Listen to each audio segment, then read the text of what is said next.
Good morning. Uh-oh, we're recording already. Oh boy, No shenanigans. I don't have permissions.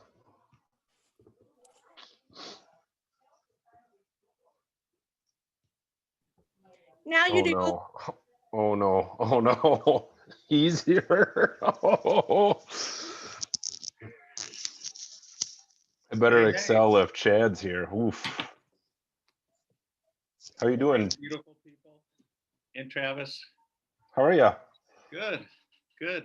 Good to see you.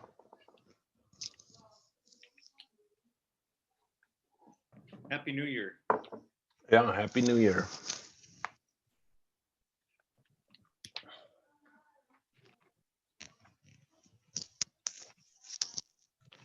Rock steady running, Lisa. Wish we could go up to Superior. I am still off running for the foreseeable future. I don't know if I'll ever be back. So Can you crew me? possibly. I'll pay you. Next hundo, I'm your crew chief. Sweet. What about a 2 hundo? Oh, that's a tall order. It'll That's a have to lot be of the right work. one. I'm not doing Bigfoot. You couldn't pay me enough to go do Bigfoot. Mark Johnson's doing that, isn't he? I think so. Bigfoot's the hard one to crew. Is it? Yeah, the access roads change every year because they're logging roads. So you have to go to like district offices to get paper maps Oh, wow. that are good for a couple of weeks. Fun. And so anybody who watches this video is going to find out the intricacies of crewing a 200-mile race in Washington State. What did they You're look welcome, like? everyone. Sorry, I'll stop. No, that's okay. I just wanted to confess to everybody who might be watching later from home that, yes, we're off topic. Well, I'll probably get like close to 1 or 2 million views, if they see that Chad's on here. So It's true. Yeah, nice. We're not recording yet, are we? I think so. Oh, crap. Okay. I'll stop with the. You can do whatever you want. It's You fine. guys see Travis's arms, so he must be huge now since he's at home working out every day. That's what I do instead of doing any work now. I just go down in the basement. Yeah, I think he logs on for the meeting and then he goes to work. I mean, we hired Mike to replace him, so Yeah. Right.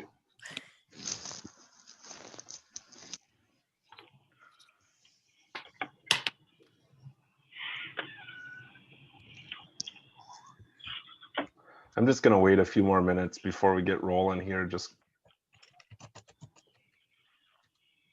9 a.m. is pretty early for some humans.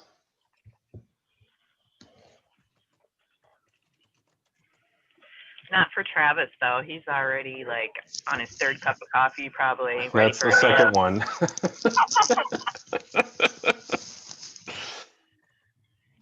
I did have to pivot a little bit, and one of my daughters came out to get the second cup of coffee, and she was pulling the blender out of the closet. I'm like, what are you doing? She was, I'm going to make a smoothie. I'm like, oh, would you like help?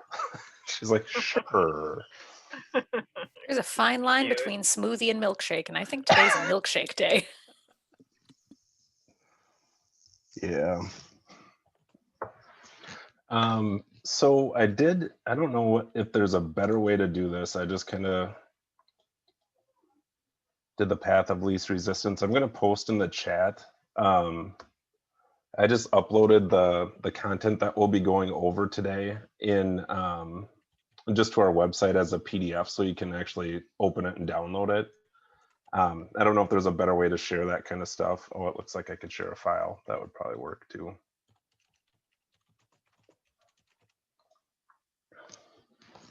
But that way you have, the content you could take away, and if you see something you like or want to implement, then you can actually just pull it off there.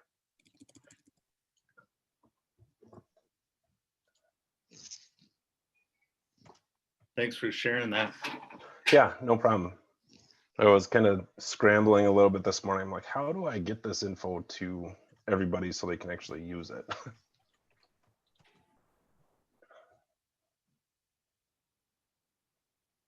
Okay, cool. Well, let's get rolling. I'm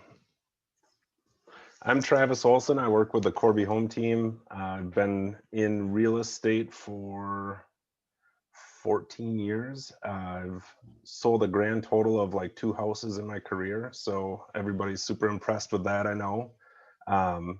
But I've helped process probably close to, I don't know, 1,500 to 1,700 transactions in my career. So I'm a behind the scenes kind of guy.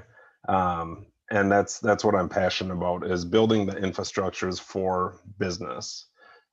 So what we're going to be kicking off today is just kind of some of those essential systems that we started building as a team that have really helped us create a business that's duplicatable, that's predictable, and that's going to be able to basically tell us what to do instead of waking up every morning wondering what we should do.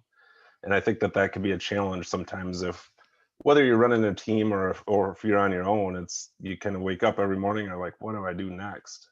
This is the process that we put together and what's been working for us. And maybe you'll pull some nuggets out that are great, or maybe you'll say, hey, we already do all this stuff. But really just want to be able to create that open forum for all of us to be able to share and see what's working and what's not. So I'm going to just do a little screen share here. And if you're jumping on here late, in the chat, I've got a link if you want to get the content for this.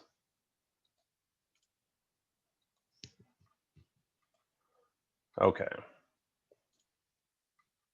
So everybody should be able to see one of my screens right now. Thumbs up, thumbs down. Perfect.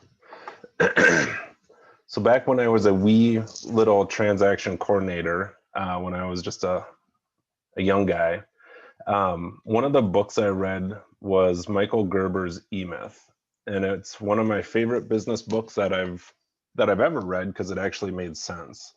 The gentleman that I worked for when I first got into real estate, there wasn't a whole lot of rhyme or reason into what we were doing and why we were doing anything. It was just kind of wild. It was kind of the Wild West. Every time we got a lead, things were kind of chaotic. Every time we had a transaction, things were kind of chaotic. So I sat there and I thought, and I'm like, there has to be a better way to do this. And there is.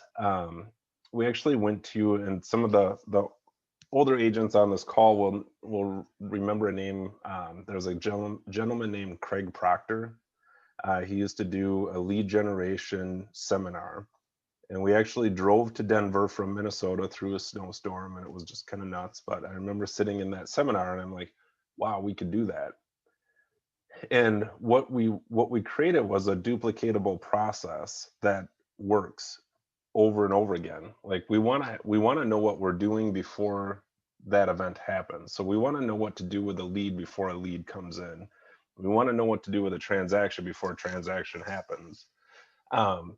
So what I came up with from there was basically this, I think I called it like a real estate flow matrix. And basically it's kind of like an either or.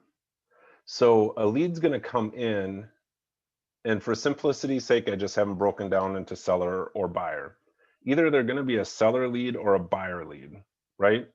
So let's just say, for example, it's a seller lead. They're going to fall down this funnel. If it's a seller lead, we should have a plan in place for how to cultivate that lead, right? Like we shouldn't be sitting there Monday morning going, oh, I got a seller lead over the weekend. What should I do? We should already know what that plan looks like, because we want to be able to build a system that handles volume. If we're just doing onesie twosies in terms of transactions, you don't need a bunch of systems there. But if you're going to do any kind of volume, you want to have a structure there, so it's telling you what to do before it happens.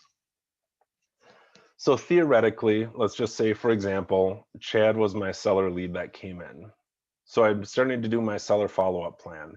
And that might be texts, calls, emails, letters, whatever you want, postcards, whatever you want it to be.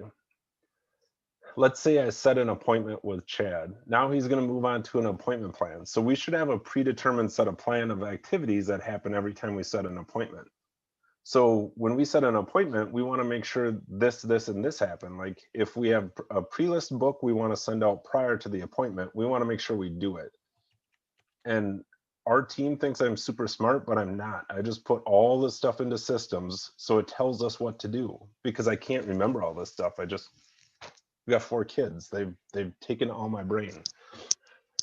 So from a seller appointment plan, one of 2 things are going to happen. Either you're going to get the listing, or they're going to need to be followed up with longer. Either way is fine. We just need to have a plan in place. So let's say, for example, we take the listing. Okay, great. We should know what we're going to do with that listing before it happens. So when do we order the sign? When do we take photos? When do we do the lockbox? And I've got all those steps broken down in the PDF of basically what our system looks like on the inside. So we'll kind of cover some of that in depth. And it's great because Lisa's on the call here today too. She's our listing manager. So I'll probably ask her some questions on what that process looks like on her end. And Mike's here too. He's working in the transaction coordinator role too. So you got the best of both worlds. They're going to be better at explaining some of this stuff than I will be. So from listing, either they're going to cancel or they're going to sell. Well, if they cancel, that's not ideal, but we should still have a plan on how to handle a cancellation. I know earlier in my career, before we built a plan, I can't tell you how many times we'd have a deal cancel and we'd forget to get the lockbox. You look like a bunch of ding-dongs if you get a call from your seller saying, hey, the lockbox is still here, and it's like 6 months later and you're like, oh yeah, I was going to come get that. Like, just be the professional, have the system in place. If it turns into a transaction, well, there's a lot of steps involved in any kind of transaction work that we have to do. So that's in this little handout as well. Does that make sense so far? Simplify the process a little bit. The thing that I have found too is this is trainable to your team members. So when you're able to kind of show this overview, it makes sense. Like things are going to follow a progressive order, and that makes sense. Like when we are sporadic and we aren't following a system, that's when stuff gets kind of a little wild, and it's hard to, get all the stuff, to do all this stuff at a high level and really take care of our clients at a high level. So I just put a couple notes here for the lead plans. So basically, like a lead plan, I've got 4 different plans that I would use, and this is what we've built. Is we're going to get leads from all sorts of different sources, right? Some of them are going to give us additional, a lot of information, and some of us are only going to give us some information. So like if we get a sign call, we may only just have a phone number.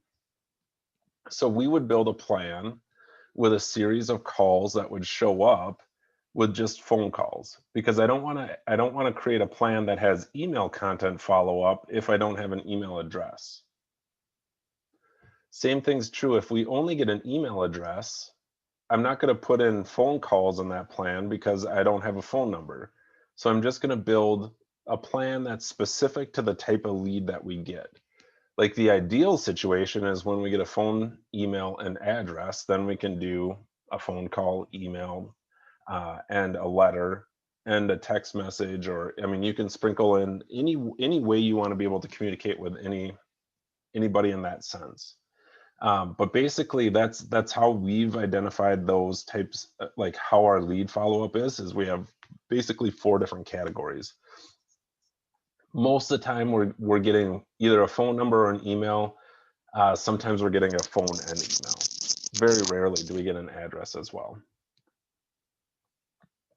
So when you're building your plan, kind of the idea that I've always had is like start with the end in mind and build it big. So like our follow-up campaigns are a year long. Like if we don't convert a lead in a year, well, they might not be ready and we can put them on something a little bit longer term.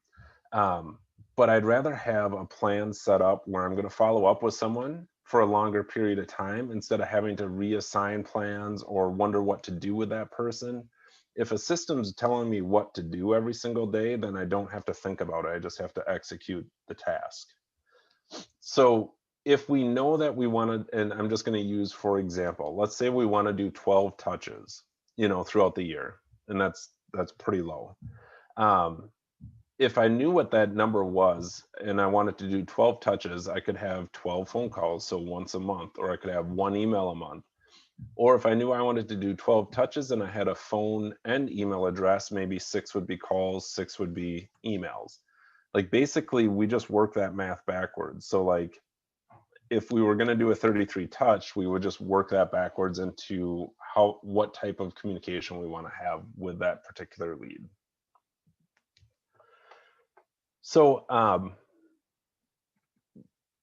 you can use, I was thinking about this morning, if you don't use a CRM, this stuff, if you're not doing a ton of volume, could just be added to checklists. Like you could actually just make an Excel sheet, or you can make a Word document and you could have a checklist. If you are doing some sort of volume, you'll have to have a contact management software system. Whether it's KW Command, we still use Top Producer for all of our stuff. There's Realty Juggler, Salesforce, there's all sorts of different contact management software. It doesn't really matter which one you pick, you just have to use it. You have to learn it and use it. They all kind of do the same thing. But you have to commit to one, because it's very easy to just have that be a giant Rolodex that does nothing for you.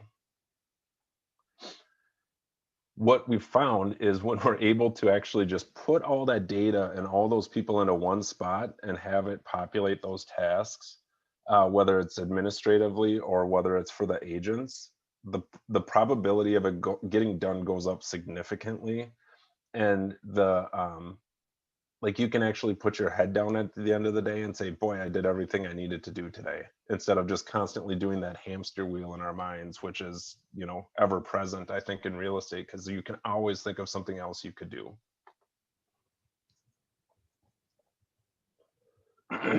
Any questions with that part? Hey, Travis, do you guys Yes, have sir. a certain way that you distribute the leads? So you have multiple team members, right? Yep. Is there like within your technology, is there a way that when a lead comes in, I mean, do you manually do it or is it automated? So I'll next week too, when we start talking about building a team, I'll talk a little bit more about that. But as an overview, there's a third-party site that we use. It's called leadassign.com. And basically what they'll do is they'll parse all your data. So whatever your lead sources are, they'll put them into a hopper, and then it will send a text message to the agent. The agent has like a minute and a half to accept the lead. So they get a text, they have to accept it. And if they don't, in that minute and a half, it's going to go to the next person. So really our goal is to make sure that we're servicing those leads as fast as possible. And the agents know that there's going to be more coming. So if you're having dinner with your spouse, like don't take the lead call. Like let it go to the next person that can take care of it. But Travis, what program are you using for that? It's called leadassign.com. I think it's about $50 a month. And I know that Command has something like that. I know I've looked at it. I just haven't, again, a lot of this stuff has been set up before Command has launched this stuff. So it's kind of like, well, I don't know if I want to re-switch systems that are working. I'm not arguing it. But yeah, what we had found, Chad, is like me and Sean or Lisa or Mike dispersing leads, that takes so much time. There's a gap between when the lead comes in and when it actually gets serviced. And the probability of that lead going somewhere else goes up significantly. So we had to get out of the way. And yeah, it's a great system. I really like it. And we can manually put leads in there too. You know, that's like the fairest way to do it. If something comes in, you know, on a different source somehow, we can just actually manually put it in there, and it will go through the routing system. Okay, thank you. Yep, no problem. Any other questions?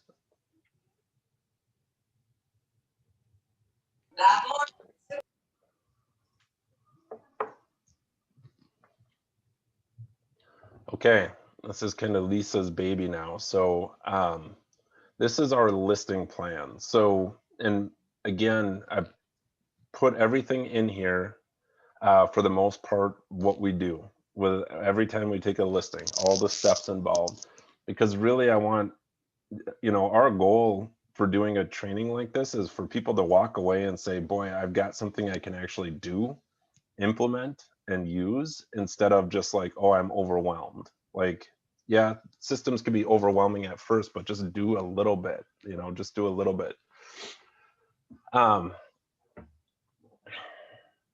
So really what I was kind of talking about before is like, hey, what are we going to do every single time before we even take a listing? So, you know, the first agent I worked for, this was super painful for them because I may be very demanding and highly analytical, and he was a high I, and sitting down and actually talking about systems was definitely not his language.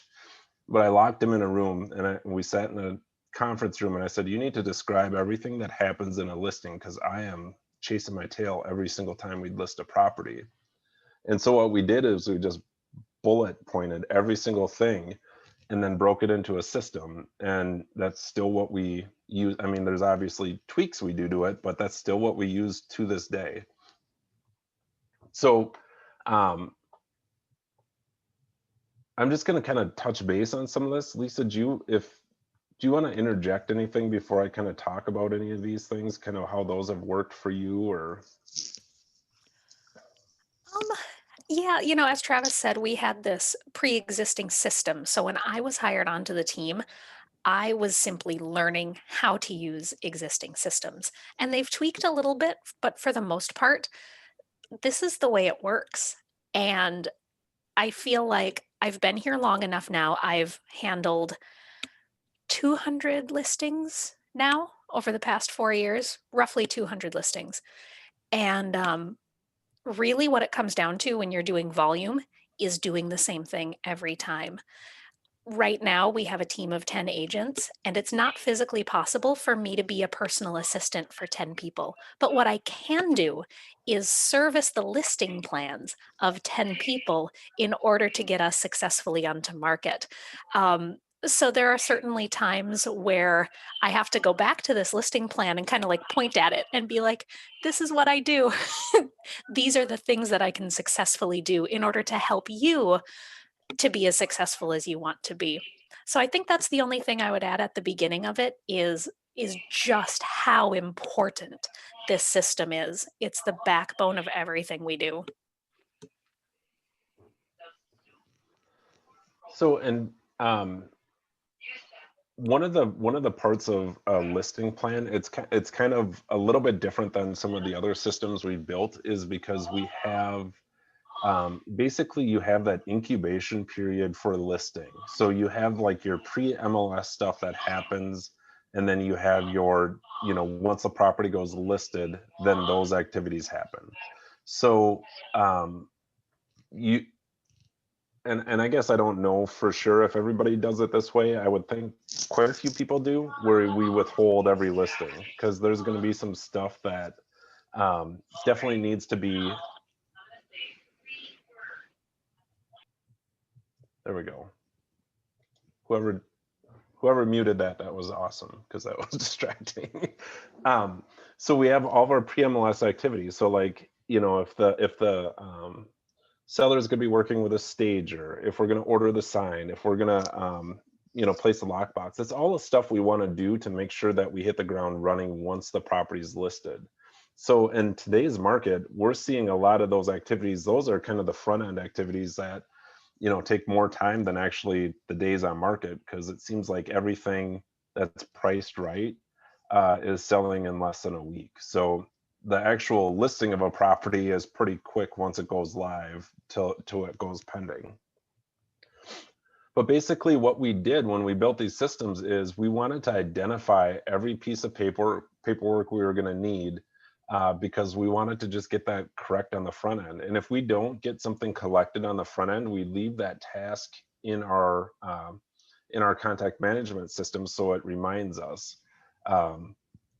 So I'm glad Lynn's here too, because that's kind of how we've done a good job with being compliant for the most part.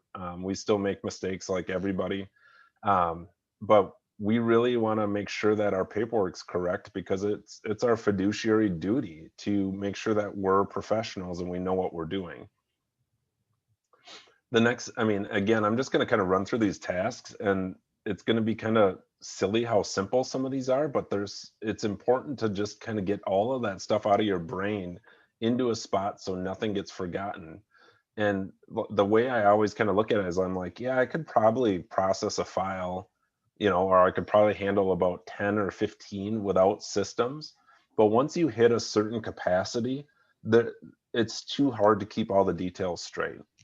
So we went down to simplifying as much as we could. So adding the file to Google Drive. So we use Google Drive for all of our documents, all of our everything. And the agents have access to those files so they can always pop in there and look at them. Tracking our lock boxes. We had a period of time, it was interesting how many lock boxes we actually lost. Because we just weren't keeping track of them. And those Supra ones, they'll add up. They're $80-$90 a pop. So we track them. We don't always get all of them, but I would say we do better.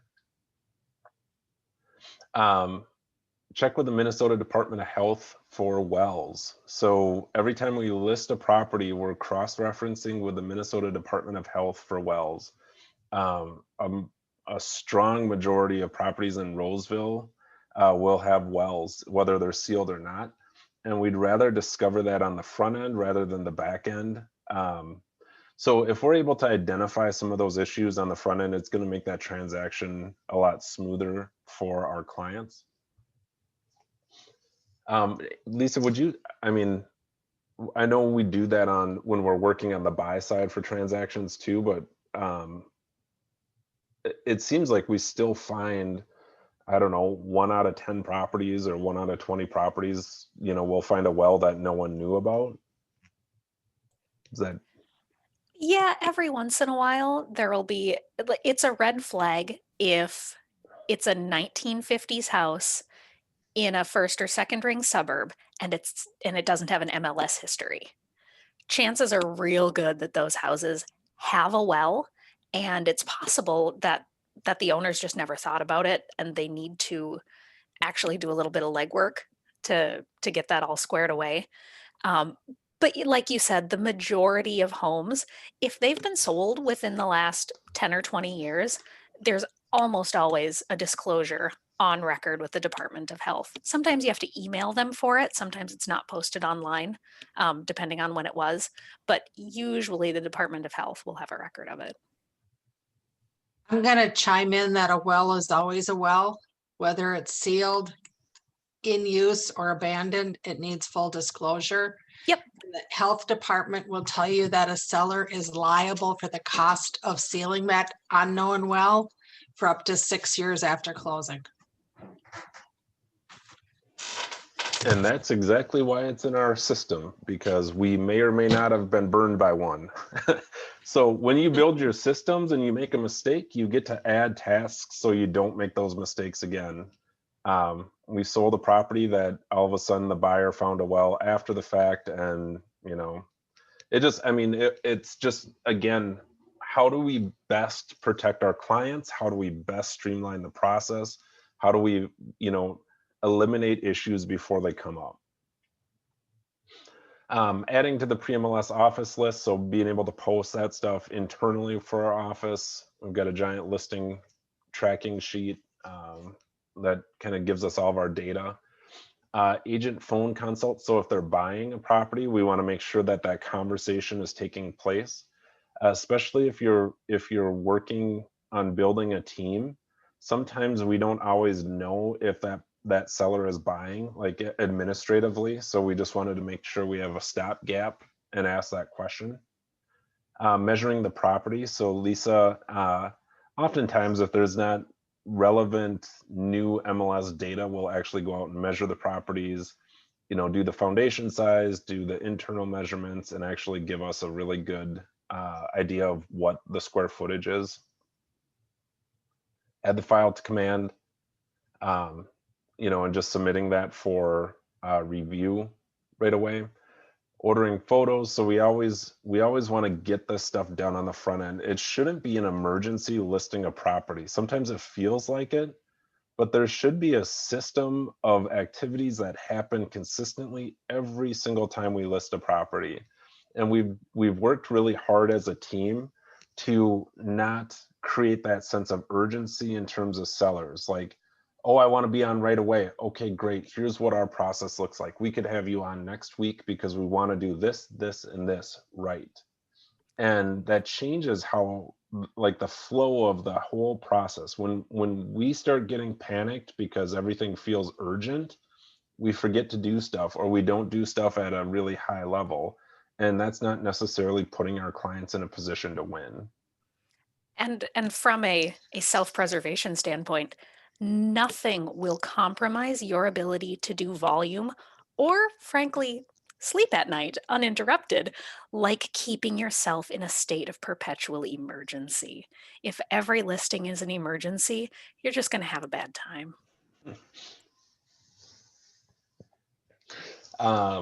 We have a reminder to check if a referral gift is to be sent. So in the event someone referred somebody to us, we've got little coffee mugs and a Caribou gift card, and we send them a note and just say thanks for the introduction.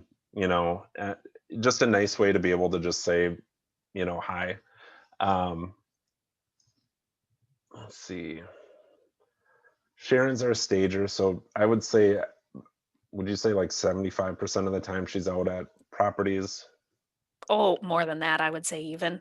I think Okay. the only time we don't use our stager is usually if it's a vacant house, but even then, she'll make recommendations on replacing carpet or painting walls a certain color.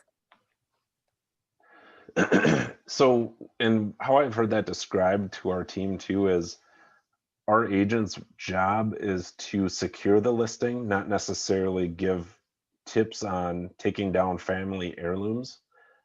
We want to get the business, and we can have somebody else do kind of some of that heavy lifting, because if that's offensive to someone and they don't feel good about how you're talking about stuff that's very personal, you could jeopardize getting the actual listing itself. Ordering the sign installs, pretty self-explanatory. Email listing info to Sharon. So this is basically just giving her a heads up that we're listing this property so she can reach out to the clients, enter the withhold to the MLS. Is it 48 hours, Lisa? So if you're doing withholds, make sure you're uploading that 48 hours from signing so you don't get fines. We don't want that. This is a task for Lisa or your administrative team to call to introduce yourself so they know that there's more than one person just taking care of them. I've heard teams before where they kind of work through the agent, and the administrators don't necessarily have their own voice. Sometimes they're more behind the scenes, and I just kind of take a pause, because that doesn't really feel like leverage in my opinion. Lisa's better at answering a lot of questions than the agents are when it comes to listing a property. She's seen more listings than everybody but Sean on our team. So being able to have someone that's an expert is really a benefit. So if you have an administrator, why wouldn't you want them being in contact with your client? If it's vacant, asking them who's taking care of the driveway, because there's been plenty of times where our agents have shown up for an open house and the driveway's not cleared, and that doesn't necessarily go so well. So pack a shovel. This is internal, changing our contact types. put the listing on whiteboard, post on Facebook, ad coming soon on Zillow, handwritten card out to the client just saying thank you for the business, create video tour, put on YouTube, email copies of listing paperwork.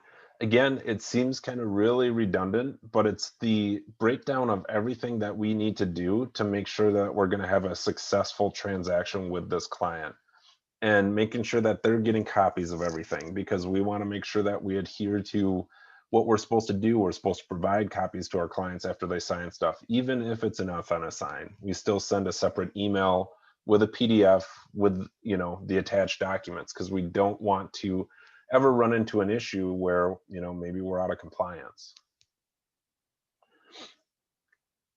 Is there anything, Lisa, on this list that kind of jumps out as, you know, something that is super important, or anything that you've been like, boy, this has saved my rear a few times? Or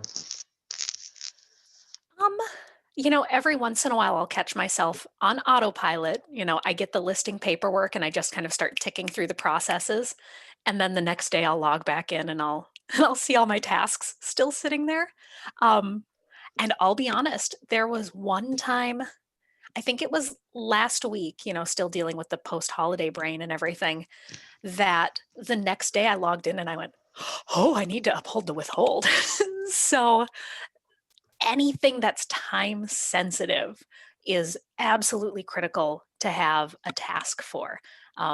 So uploading the withhold, getting things put into command so that the brokerage has copies of them, even though, you know, it's not like Lynn is jumping on the new listing paperwork as soon as it shows up, but she needs to be able to. So that stuff needs to be in command. So yeah, I think anything that's time sensitive is particularly important to have a set task for, because you can't slide by on those. and I guess I should kind of preface to, like, if you're not using a contact management software system, this could be turned into a Word document or an Excel sheet and a checklist. And you would just duplicate this for every single property. If you're using a contact management software, you can kind of see where these start dates are. This is how our system works. So as soon as this activity goes in our database, these things populate in our to-dos. And you can kind of see that these change based on what's happening during the process. So like after the property is listed, these tasks are going to show up. They don't all show up at once. They're kind of sprinkled in throughout. So finding a place where all this stuff lives is really important if you want to build the systems, and then you just have to use them. The one thing that's tricky is if you are doing volume, you're gonna, if you don't have a CRM that's kind of telling you what to do, then you're gonna have to look at a sheet of paper every single day for every single property, and that's just not super scalable. You kind of want everything to funnel into one spot and kind of spit out those tasks as they show up.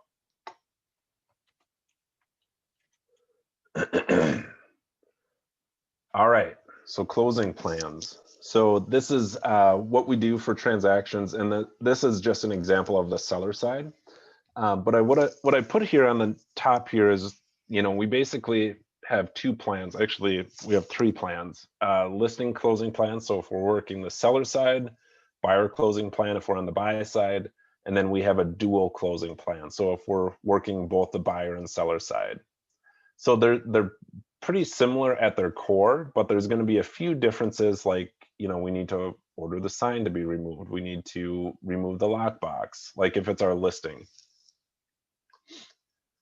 And I just put a note, work the plans backwards from the closing date.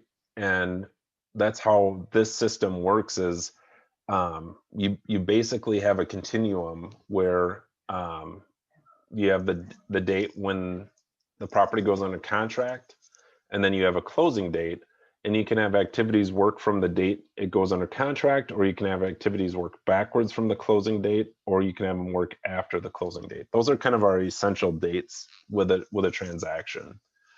But again, this is going to be very similar to what you saw with the listing plan. Like, it's kind of You know, it gets to be kind of boring when you just do the same thing over and over again, but at the same time, that's what you have to do when you run a business. It shouldn't be novel every time you get a transaction. It should be like, oh yeah, I know what to do. So again, adding file to Google Drive. Yep, we'll put that there. Add to weekly call plans. So Mike is in communication with our sellers every single week, giving them updates on what the status is of their transaction. Email copies of purchase agreement to the client. So we want to make sure that they have those in their hands. Change in the MLS to active inspection. How many times have we as agents gone out to a property that's under contract that the agent forgot to do this? Not fun. It's not fun to tell your clients that this is already sold. So I think one of the takeaways we had in our team meeting on Monday that I really liked is be the agent you'd want to work with. Like we want to keep people informed. We want to be transparent on the status of the property. Add inspection timeframe to the listing agent schedule. Instead of having to look back in the contract whenever we have a question of when a listing inspection period is done, just put in your schedule. Put a reminder in your schedule. Inspection period completed on this date for this property. That's so much easier than having to look through paperwork every single time. And that's what Mike does now too. He's got access to all the agent schedules and he puts that in their schedule. Earnest money check received. When we're on the list side, it's funny how many times that this thing can just not even be addressed. And all of a sudden you're like, hey, we never got the earnest money. So we had to put that reminder in there that we're looking for that. And we're actively reaching out to the co-op agent saying, hey, how are you going to submit that and when can we expect it? Most of the times they use trust funds, but in the rare event, you know, that they don't use trust funds, then we want to stay on it. Underwritten approval. So we'll actually move this task to the day when the day before the underwritten approval is due. And then we'll reach out to the lender to make sure we get a copy of a written statement. So move property to pending in the MLS. So this is after the inspection contingency is done. We'll actually change it to pending. We add all the contacts into top producer, upload the purchase agreement to command, send a copy of the purchase agreement to the title company. We actually reach out to the buyer's lender and send them a copy of the purchase agreement. It's kind of funny how many times we'll actually beat the buyer agent to their own lender with giving them copies of everything. And they're like, oh, I had no idea that they wrote an offer. You're like, okay, cool. Well, we're all in this together. Like we're working together to get to the finish line so we can all play nice. We put together a closing cover sheet, and this is basically we'll put all the information on a one-page sheet so everybody knows who's doing what. Email buyer's agent for closing information, so tracking down who they're going to be using for a closer, so we can provide that to our title company. Adding that internally to our Excel tracking system. Alert title and lender to let them know we're through inspection. So once we're through inspection, we want to make sure that if there's any amendments, we get those to the lender and to the title company. And we also want to reach out to the lender to make sure that they know they're through inspection, because we want them to actually get that appraisal ordered if they haven't done so already. Call or text our runner to hang a sold sign. So once it goes pending, we'll hang the sold sign.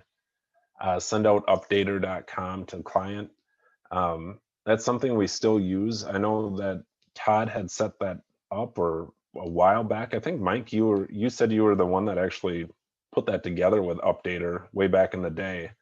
But basically you can just plug in your client's information, their close date and their address, and it will send them utility information. So it's something we've just used as soon as it became available to our office. We've just plugged it into our system. We have this little reminder to make sure the appraisal gets ordered. If there's ever going to be a delay in closing, this thing can be one of the biggest reasons why. If an appraisal is delayed, that can cause for everything to get backed up. So we usually will stay right on that lender and really hound them about when is that appraisal getting ordered, when is that going to be completed. And typically what we'll tell clients is I would say right now, 5 to 6 business days from when the appraisal's done at the property, it will be back in the hands of the loan officer. And that might be conservative, but I'd rather be conservative than saying they'll have it back in 3 days. Add closing to the whiteboard. So again, every little detail we wanted to put somewhere so we didn't forget to do it. And obviously that looks different right now with a lot of us working remotely.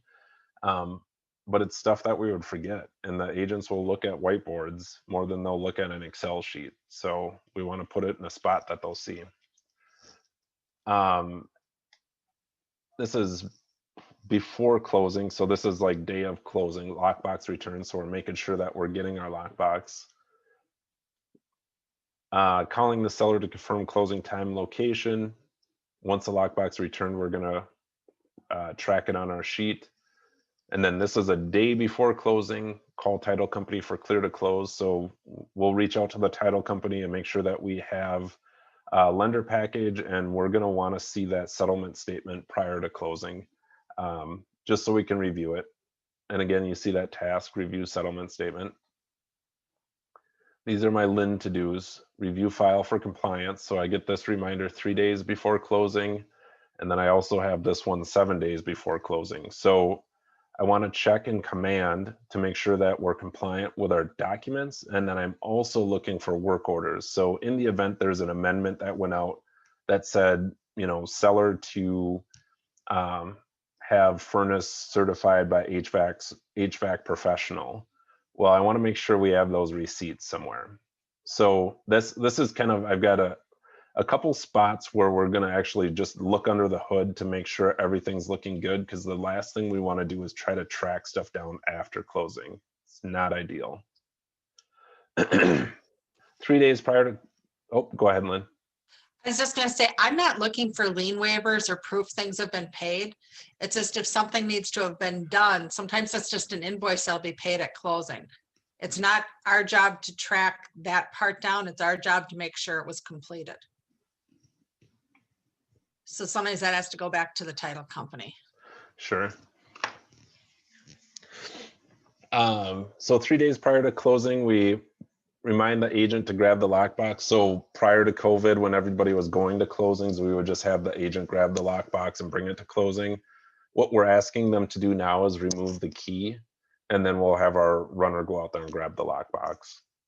But sometimes you just need to describe what that scenario is. Otherwise, they don't necessarily know to do it. And then all of a sudden you have your runner out there grabbing a lockbox with a key in it. And then you have to figure out how to get the key to the new owner. And, you know, it's, if we can simplify the process, it's going to make life a lot easier for everybody.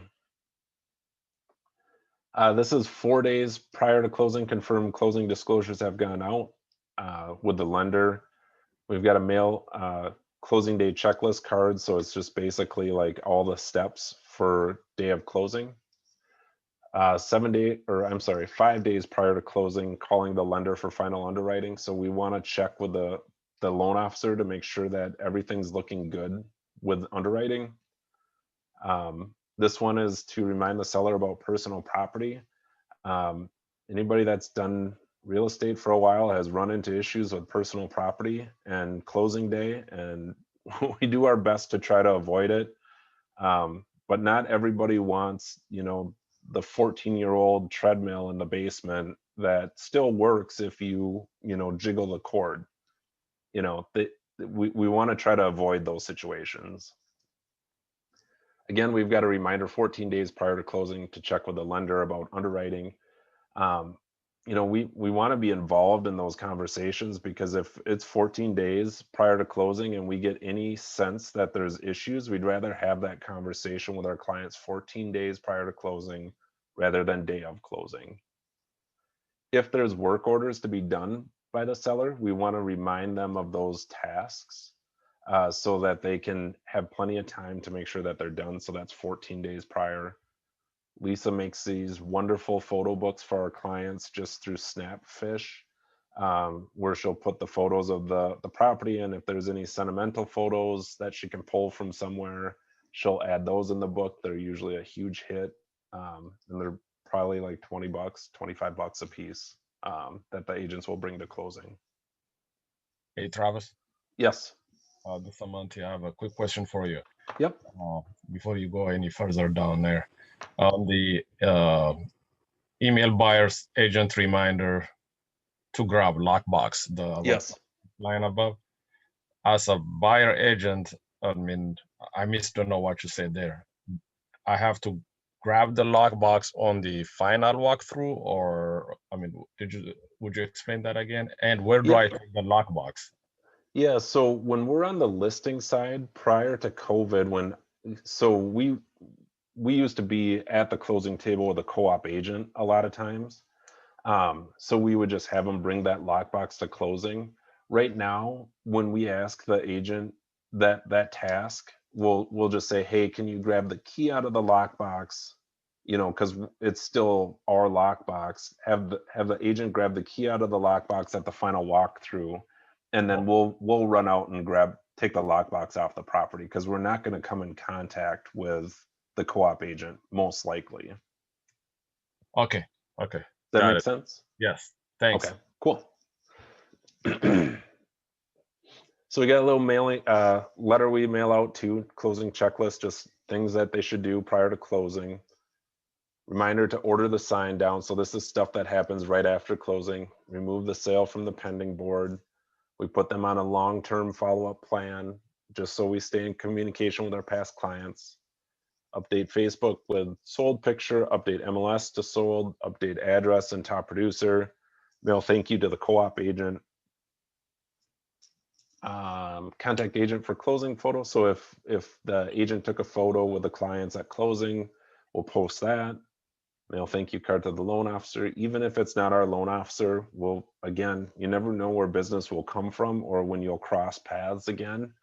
And we really want to do our best to just be, again, the agents that people are excited to work with. That's what we want our team reputation to be, like, hey, they're excellent at what they do, and they're great agents, and they have a great team.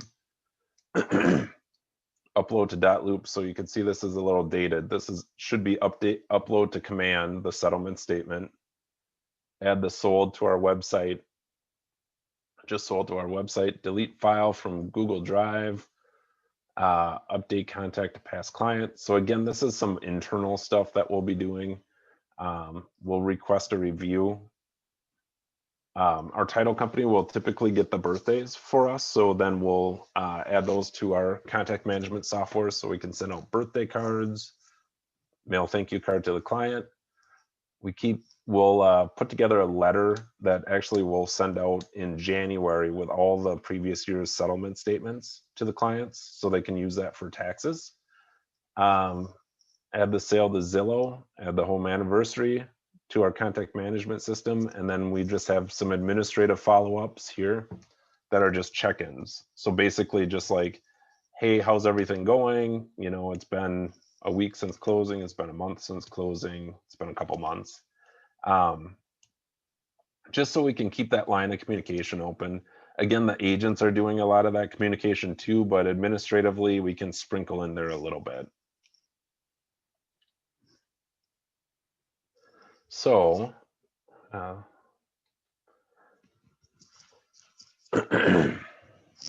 so I think that's kind of a pretty quick brushstroke overview of what those systems look like. You know, it's a little bit daunting if you don't have a spot to plug those in super easily. But again, it's kind of the first step is figuring out where you're going to use those, and then you know, the first step is kind of how am I going to use those, and then where, and then it's going to be who does it. So if you have a team that you can identify who does what, like that's going to make a big difference in how successful those systems are. as we've gone through the class, I've been responding to some questions in the chat. If I've missed anything or if there's still something on your mind, please do speak up. I want to make sure that you're taken care of. So Okay. yeah, one question. So for the, like Mike, for example, I mean, identifying the who, did you add different tasks for Mike, or were these tasks that were taken off someone else's plate? That's a great question. So in Top Producer, we have the ability to assign specific tasks for specific people within our systems. So there's still some tasks that populate for me in any given transaction. So Mike processed a transaction this morning, and lo and behold, I logged into Top Producer and I saw, oh, update the spreadsheet with this, pending transaction.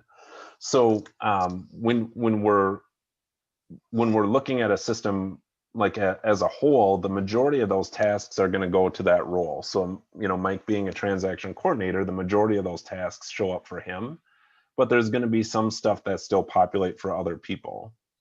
Does that make sense? Yeah, definitely. And then if we, like for me, I use Shannon for my transaction coordinator and ISA for, out of the Philippines for other tasks. Can you, like with this system, and I don't know, I mean, this is a KW command question, but I'm just looking to see if we can allocate those tasks to kind of a team member that's not really like, an actual team member, if that makes sense. Well, and theoretically too, Chad, you could create, do a Google shared document in Excel and have a checklist and have it assigned to specific people. I mean, you could color code it on who does what and have a checklist basically. The challenge I've found with Command is it doesn't do everything we need it to do as a contact management software yet. So for us to change what we're doing doesn't make a whole lot of sense if what we have is working. So like you kind of have to figure out like, am I patient enough to wait, or am I going to find something that works now to build my business now? And my answer is I'm not waiting, I'm doing it now, because that doesn't make sense for me to put my business on hold or my contact management system on hold until someone's ready. Exactly. And I agree with the Google Sheets. We use it extensively. And I like your idea of having the checklist on there. So it can just be, hey, beginning of day, end of day update or something like that. That's how we do it with our ISAs. But well, yeah. I'll show you kind of one of the other things I've started working on too. This is like going to be like an onboarding deal. And what I've started playing with Google Sheets more, and you can actually put hyperlinks within your sheet to go to specific spots like in your drive. So that's been kind of a way to like, okay, cool. How do I take, like if I'm going to have a task list, I should probably have a spot for, instructions or going to different items. Like if I was going to do a closing cover sheet, I should have a link to that actual closing cover sheet instead of saying, go to closing cover sheet. You run the risk of someone not knowing what to do. And then like the cool part too is like you can assign it to specific people, and then you can build basically your checkbox. So like if you were to build a Google Sheet, basically what you would do, I think, is you would create like a master list, and then you would take from there, you would just make a copy every single time you're have a transaction, or every single time you want that thing to populate for that specific thing. Chad, that's what Shannon already does in the background. You just don't see it. So ask him. My brother actually set it up for our team and we shared it with him. Okay, thank you. Yep. And you can also give, like on KW Command, you can give someone admin access. So you're not opening everything up to them, but they could work off the list that you have actually in Command. And you can set up in each of those little boxes that you move down the track, you set up your tasks right in there. So I think what, Travis, you've been trying to say, this isn't specific to any one system. It's just whatever system you use needs to have systems. That's correct. Everybody's going to gravitate towards something different. And the key to be successful with that is you have to commit to it. You have to put the work in. So if you're doing or like contact management bouncing every year, that's painful. Like you're recreating everything every single year. Like I'm just a stubborn old fart that's been using Top Producer for 14 years. Like I understand that system and our team understands it. So let's use what we have. And I don't, I think sorry. that's overall a good message in real estate. The idea of doing what works. You know, we have family reunion every year and it's so incredible for ideas and inspiration. But person after person who gets up on that main stage will tell you lead generation is how we make the money. Following systems is how we get business done. There are so many exciting things we can do, and there's enough time in the day to do it all. But ultimately, what it comes down to is doing the things that work and doing them over and over again until they get boring. Because once they're boring, it probably means you're really good at them. And I like totally have like an aversion to Excel, and I can't explain why. So I pay for Monday.com. It is just Excel for dummies, is what my brother says. And that's what we run our checklists on. So there's lots of systems out there. Yep. And I mean, one of the checklists, did you put it in command? Did you got the contact in command? Have you moved it down the line in command? So we're using them together. And when I was first kind of starting way back when I first started too, like we used paper checklists. We had paper, you know, for our files, like that's kind of how that stuff gets, you know, that's how you get started, and that's how you kind of start to identify what you like and what you don't like. But again, like there's a capacity to, you know, that kind of process. There's only so many files you can look through any given day. What if you have 40 pending transactions? How are you gonna get up every morning and look through 40 files and say, okay, here's my task list? Like, but it's better than nothing. Like you have to start somewhere. And if you don't have that stuff built, then, you know, just make a system that works and simplify the process.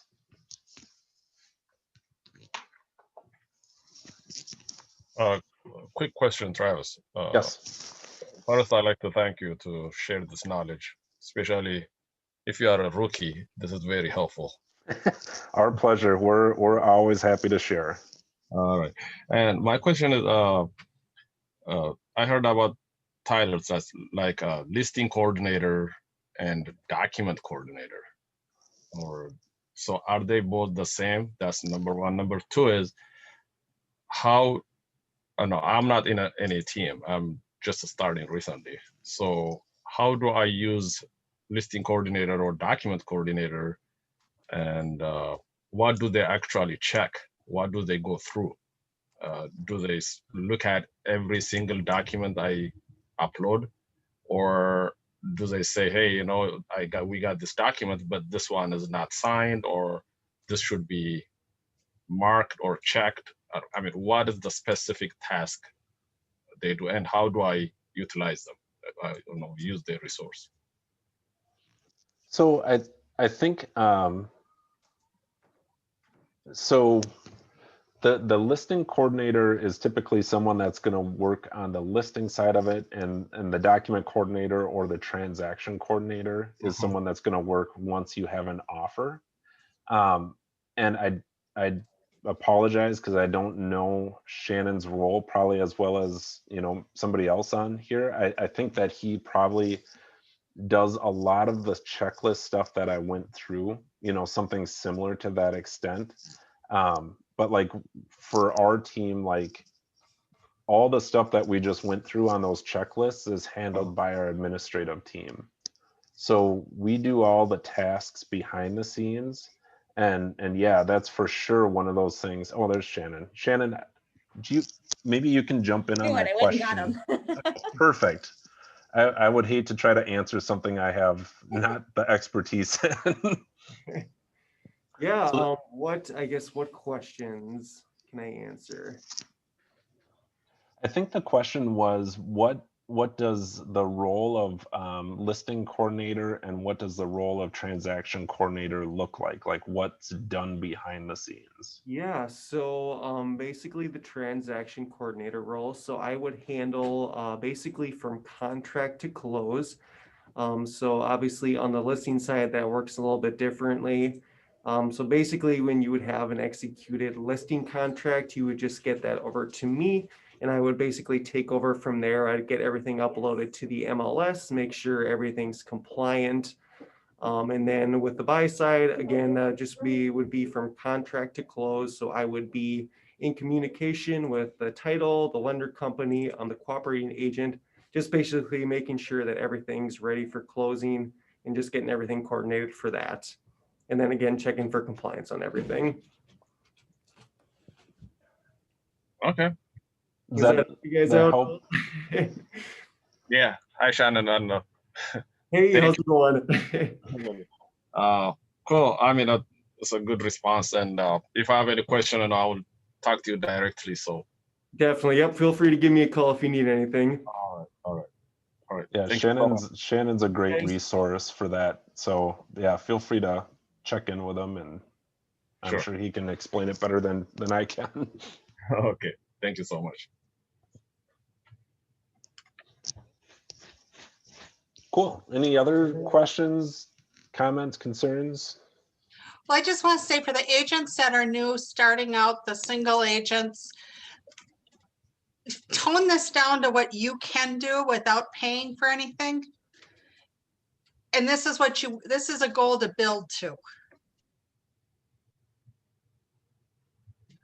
That's Because great it's very advice. overwhelming to see it all and to hear like this person does this and this person does this. In the beginning, you got to have something you can do. And then as you gain experience, keep expanding. Yeah, that's great advice, is being able to dissect some of what was there to be able to implement some of those, mandatory things like the essential parts of a transaction or a listing, and have it start to work for you. And I think, Lynn, you said that great, like expand from there and don't try to implement everything all at once, because that usually leads to not wanting to do any of it. But if you're able to just start putting some of those foundational blocks in place, it's going to serve you well down the road.